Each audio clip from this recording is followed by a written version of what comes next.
It's going down. It's dining room time. It's time. We're starting a new room makeover. Yeah. Finally. Out of the kitchen. Au revoir, kitchen. Bon voyage. I'll be back at dinner time, but see you later. Alright, so I have an idea. If you're not new here, then you know we have been down the kitchen table renovation, DIY, makeover. A long time ago, in a galaxy far, far away, I made a herringbone table. I stained it. It counts for something. It counts. It counts. I have my favorite pajamas on. Banks is freaking out over a neighbor that's lived there for 10 daggone years. Banksy, it ain't like they've lived there for a decade or nothing. I want to get started on this project. What is it? You just trying to protect the house, ain't you? There's literally, it's the same thing. Listen, I need you to just get on board. We're doing it from the bottom. No, we're not. Yes, we are. Ride the train. We're doing it from the bottom. Ride the train. Shane, I'm the boss. No, baby. You're not. No, we're not. And just like that, we're done. There it is. Well, have a blessed evening, morning, night, whatever it is, wherever you're at. Know that we love you, but Jesus loves you more. We'll see y'all later. Can we nail this from the bottom so I don't have to wood fill nail holes on the top? No. And we're doing it from the bottom. No, we're not. And just like that, starting from the bottom, some things never change. We're going back in time. This is the table that we were telling you guys about. We did a herringbone style, chevron style sort of thing on this table. It was a disaster. We actually finished it, and then I didn't like the way you could see the wood filler in the grains. So I actually went back, sanded through like 3 coats of probably epoxy or poly, whatever I used back then, and then sanded down all this stain I had put on here. Okay, spent hours doing, and we started from fresh, but it turned into something beautiful, and I love it so much. This is something that is very memorable for us because we worked so hard on this thing, and it took such a long time, but we did it together, and there's a lot of blood, sweat, and tears in this thing right here. So this is the table we're referring to. We did it years ago back when we lived in the single wide in the trailer park, and now we need to do something similar, but way bigger. And so we have a new design for a new table, and it's going to have to be bigger because our kids are bigger, but we're going to do the daggone thing. We love that table. We still have that table. However, it is a small table. We literally gave a facelift. We like plastic surgery. To call us Dr. Plastic Surgery. Is that what it is? We plastic surgery. We gave it a facelift. We got it back in the day when we were poorer than poor. We got it back in the day when we were poorer than poor, and we looked forward to tax time because it's income taxes. We no longer look forward to tax time. Rather, tax time looks forward to us. But back then, that was like a highlight because we were able to get so many things that we lacked throughout the year and kind of set us up for the next year. Mm-hmm. And I found this table that I just absolutely loved. And we had it for a few years, and then eventually we gave it a little makeover facelift because I really like the idea of the kitchen table being like handcrafted by Shane, right? He's like daddy. Dad is home. He is like the center. He and Jesus are like the center of my life, the kids' life. He's the center of our lives. So I like the idea of having the kitchen table kind of his creation. I like that everybody's sitting around the kitchen table knowing that like daddy made this, like Shane made this, husband made this. I love that idea. So he gave that one that we got back in the day. He gave it a facelift, and it was gorgeous. It took us forever. It was an act of love. It was a labor of love, that's for sure, because it took forever. We did a herringbone kind of look on the top. It was beautiful, but whoo, it was a job. And we did it inside. You wouldn't think that would have been a job too. You wouldn't think it would be a job like that. You would have thought of it. But we did saw on the inside. Do you remember that? We sawed inside of the house, and I was finding sawdust in my butt crack, on the dishes, the clean dishes, in the refrigerator. I was finding sawdust everywhere. We have learned. We've changed. We don't saw in the house no more. We changed our ways. We stopped that. I was watching a fella on TikTok, and he was building something, and he was sawing in the house, and I go, oh, It's a mess. Yeah, no. Before we move along with the video, I want to thank Quince for sponsoring this video. We're constantly doing little updates to our home, and I've recently got to try some pieces of Quince's home collection, and I'm honestly so impressed. This candle smells phenomenal. This is exactly the scent I have been looking for. I love this. Not only did I get a really good smelling candle, but I chose the matching scent in a reef diffuser. I chose the scent Dark Pomegranate because it has some of my favorite notes. It has notes of pomegranate, black plum, and patchouli, which is a scent I recently just found out that I really love. Another thing from the Quince's home collection that I am absolutely in love with is this hand braided off-white jute rug. It is absolutely gorgeous. It brightens up the area in such a beautiful way. The hand braided detail is just so beautiful. Quince focuses on quality material like the jute and 100% European linen, also organic cotton, but they erase the middleman and work directly with the manufacturers, resulting in everything costing about 50% less than traditional luxury brands. Another great thing about Quince is that they actually partner with factories that use ethical and responsible manufacturing, which makes me feel great about the Quince products that I bring in my home. You can click the link down in the description box below, or you can scan the QR code here if you are interested in checking out Quince's home collection and maybe finding you some timeless, beautiful pieces to go in your home. Quince also has free shipping and they have 365-day returns. A huge thank you to Quince for sponsoring this video. So we weren't from our ways, but back then it was a doozy. Like, it was, woo. You gotta do and learn. You gotta learn as you go. You gotta learn as you go. And something as simple as sawing outside doesn't come naturally to some of us. Also, we were in the middle of the trailer park, and there's only so many times that you can saw outside at like 7 p.m. before you have Gladys coming at you with a broom. So I love that table. We still have it, but it's too small for that area. You guys gave me the great idea to make that room in there a dining room, and I'm really nervous about it because I don't know what to expect. I don't know what it's supposed to look like, so it's kind of hard for me to decorate it in my head. So we're just going to go with it. I do like the idea of having a separate dining room because we do use this island all the time to eat at. It's kind of our bona fide certified kitchen table, but we've never had a dining room like cut off separate from the kitchen. Yes. So I was looking at a bunch of like dining room ideas, and I noticed that it's actually not foreign for people to have separate dining rooms. It's actually quite normal. Like, it's that people actually have whole dining rooms aside. We're over here in East Tennessee. Dining room? What's that? And so I'm like, so a lot of people in the comments are making me feel good because they're like, Merina, why would you put a dining room and a separate room in your house? And that's the way that I think. So I feel you. But apparently it's a thing, or it can be. So I guess if you want your dining room in your kitchen, put it in your kitchen. If you want it outside of your kitchen, put it outside of your kitchen. The table that we made is far too small for that area. We got to make it big. So we're moving forward based off of, we want it to be similar, but not as big as the island. Everybody at Nanny's church says, Merina, you have the biggest island I've ever seen. And I don't. It's only 10 foot by 4 foot. But in a double wide. It's only 10 foot. But in a double wide, it looks a lot bigger. It takes up a lot of the kitchen. I wanted it that way. I like the fact that the kids can eat here. You guys saw in the last video while I was freezer cooking. They were just hanging out with me. They're very much so living room kids. They're always around me, no matter what I'm doing, where I'm going. So I like the fact that I can work in here. It's one singular room with the kitchen, divided by a ceiling beam here, and it works for our family. And for as long as I knew this girl, she has always talked about cooking in the kitchen while being able to look into the living room while everybody is sitting there doing whatever, and being able to talk to them and interact with them while she's cooking. Yeah. That has literally, since our first year of marriage, I've heard that. That's because literally I envisioned, when Shane and I first got together, I envisioned all the kids we would have, and then I envisioned us all like in an open concept kind of home, and I have ran with that. That's what I've wanted my whole life. So I have it, and I'm so thankful for it. So we want to go based off about the size of this table, just not as large. So instead of 10 foot long, we want to do 8 foot long.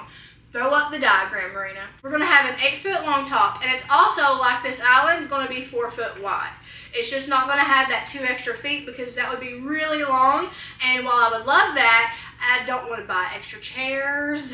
Chairs can be expensive. I do not want to spend any of the budget on extra chairs. On the edges, we're not going to make it cabinets underneath, obviously, like the island here. On the edges, we're going to have 2 almost X-like designs. Not so much a farmhouse X, like you see in a lot of tables. These are going to have some character to them, and while they're going to be X's, they're not going to be traditional farmhouse style X's. I think they're really going to amplify the look of this table.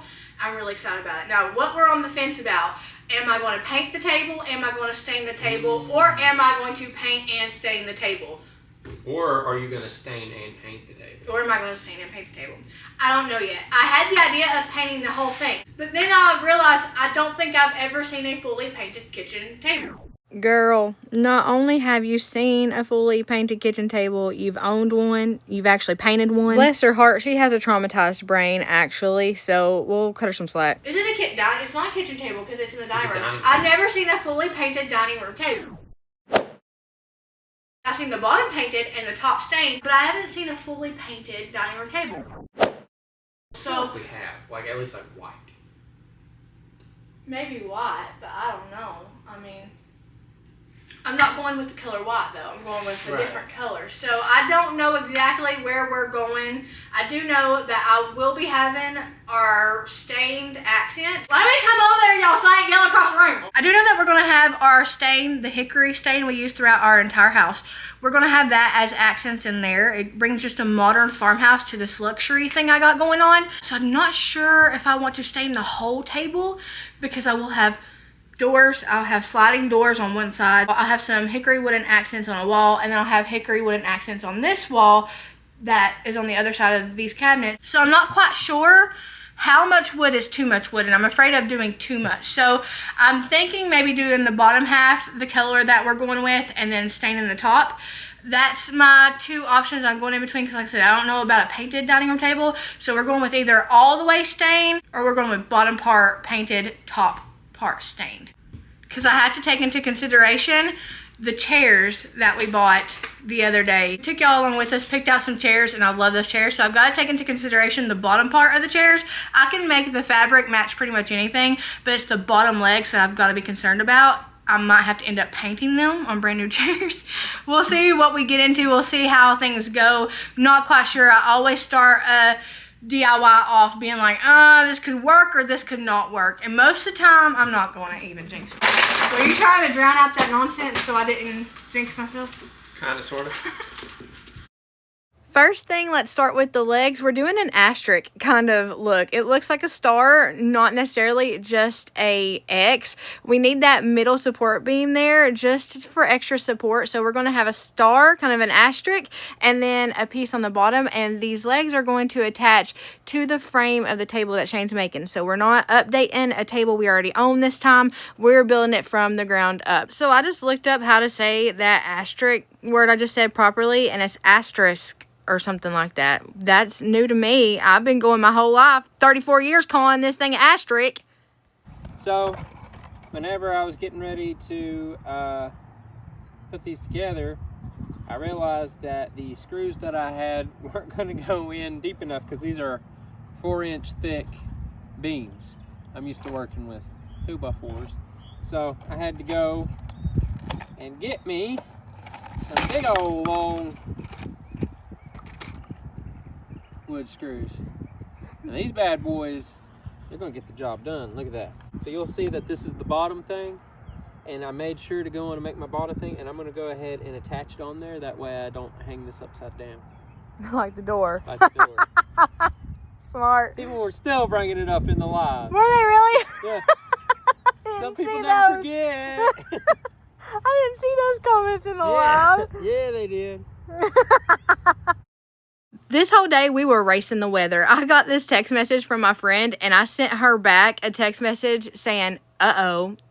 Literally this one right here, because we were out in the middle of the driveway. I mean, not even at the halfway mark, and we had severe weather rolling in. Shane's making sort of pilot holes here just so that the head of the screw will sit into the wood, not on top of it. I got a pretty ring to protect, and I want my hands to look pretty when I wear my ring, so I'm actually wearing gloves.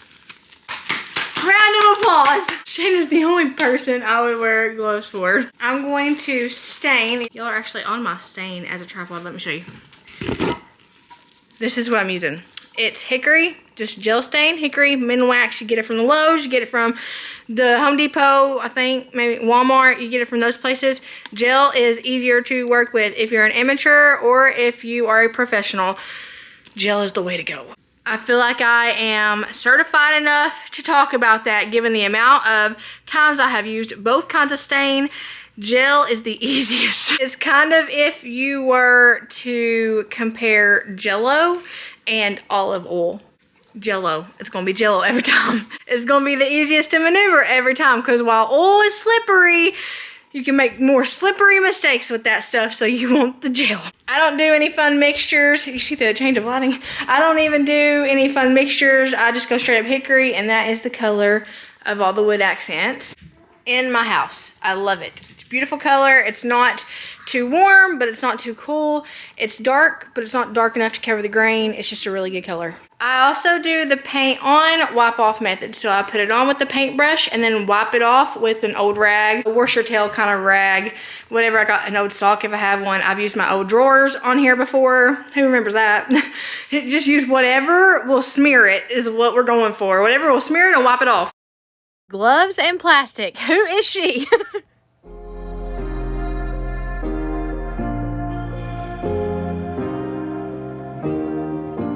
Thinking that I could have done something, but now I'm left with an empty heart. No making amends, no waking up beside you and holding you till we forget it all.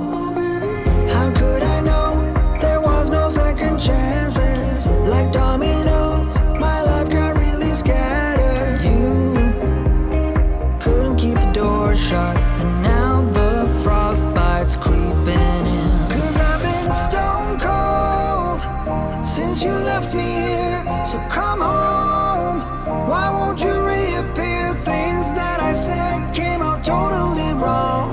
Can't speak of the truth when it's tainted. I fell into a big black hole. It got me stone cold.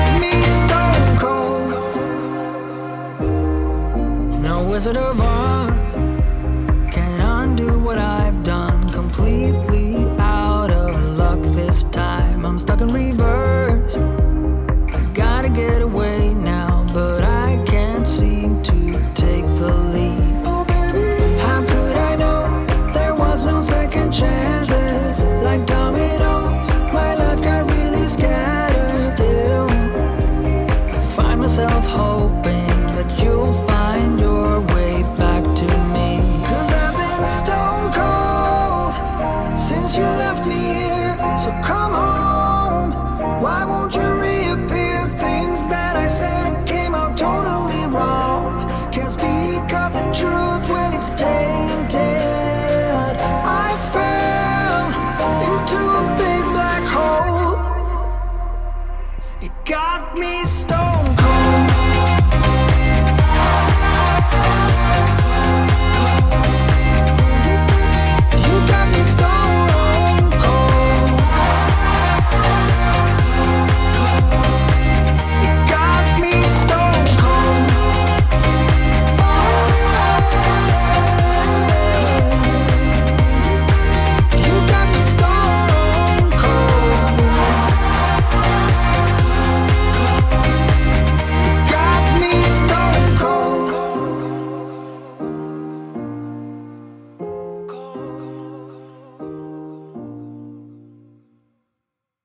Getting it into all the little crevices and stuff took some time, but the paint on wipe off method when it comes to gel stain is just so easy. You can do the method with the oil based stains too, like the is it oil or water based stains? I can't remember, but you can do it with that too. But it's just so much easier with gel stain because it's literally like a paint on wipe off Mr. Miyagi style method, you could say. So this is what the frame of the table is going to look like. We got a 2x4 frame, and then we have two 1x6s that we're going to drill into and go down into the legs to kind of use as our attachment for the legs. Shane is trying to get an idea of how tall he wants the table. We don't want it too tall, but we also don't want a traditionally like short table. We like the tall one because we can see more of the star thing, the X that we have on the edges, versus if we were to turn it around, then you'll see here in a minute when Shane flips it, because of the way that he has the 1x6s attached to the frame, if we flip it, then it brings the frame down and we can't see as much of those end stars.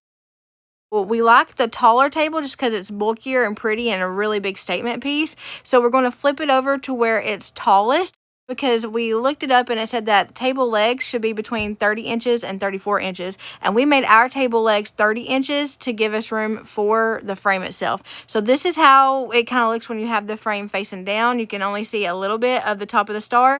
Versus here, whenever you put the frame right side up, you see more of the star and it looks just more like aesthetic. So we're going to go with the taller version of the table, which we're both really happy with. On the inside, we have the 1x6s for the leg attachments, but in between those, we're going to put beams too, so that when we lay the plywood on top, we have areas to attach it to. Then we have a 1x4 faceplate around the entire perimeter of the table. So Shane is spending so much time getting these measurements right, because once this thing is together, it is going to be together and it is going to be heavy because this is all like thick wood. So he's going from side to side, up to down, front to back, measuring 150 times in every single position you could think of to make sure that it is centered and it is even and it's measured out properly. I went back to try to count how many times I saw him going back and forth measuring, and I lost count. It was that many. So he is making sure this sucker is even. And then once he gets the measurements perfectly down pat, he is taking the screws through the 1x6s attached to the frame and into the table legs. He also has his beams like you see in this reference picture here, and that's what he's attaching the plywood to that is going on top as the tabletop. We need to have it stable and it needs to have stability. So we've got those beams and those 1x6s attaching everything, and then we're going to go around with a 1x4 faceplate around the edges just to hide all that 2x4 work with the frame.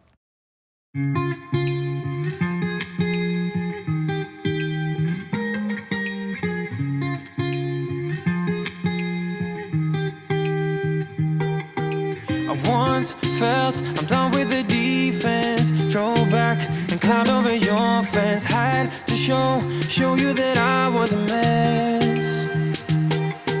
So you were shrugging your shoulders. I'm closed off, that's what I told you. Soon enough, everything started to change. 'Cause there's no going back, no going back.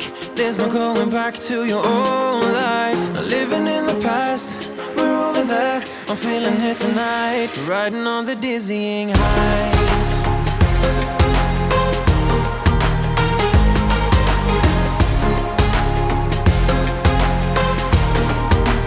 Riding on the dizzying heights.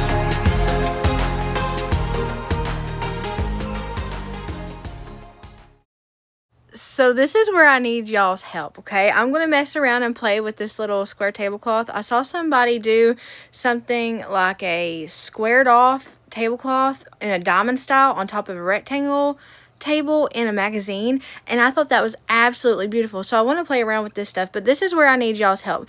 So this isn't obviously how I'm going to decorate the table right now. I'm just messing around. You guys will see it completely decorated. It'll all come together. The room will start to come together as we go on and progress throughout the whole room makeover. But I don't know, and this is where y'all come in, I don't know if I should go back and get the two other chairs so that we can have the chairs like this and then have two other chairs on the opposite side, or if we should get a bench or better yet, build a bench. Shane's going to put them like this for right now until we build a bench or get more chairs. But I want to know which one you guys think is the best idea. Thank y'all for hanging out with me. I hope y'all have a blessed morning, evening, night, whatever it is, wherever you're at. Know that I love you, but Jesus loves you so much more. I'll see y'all in the next one.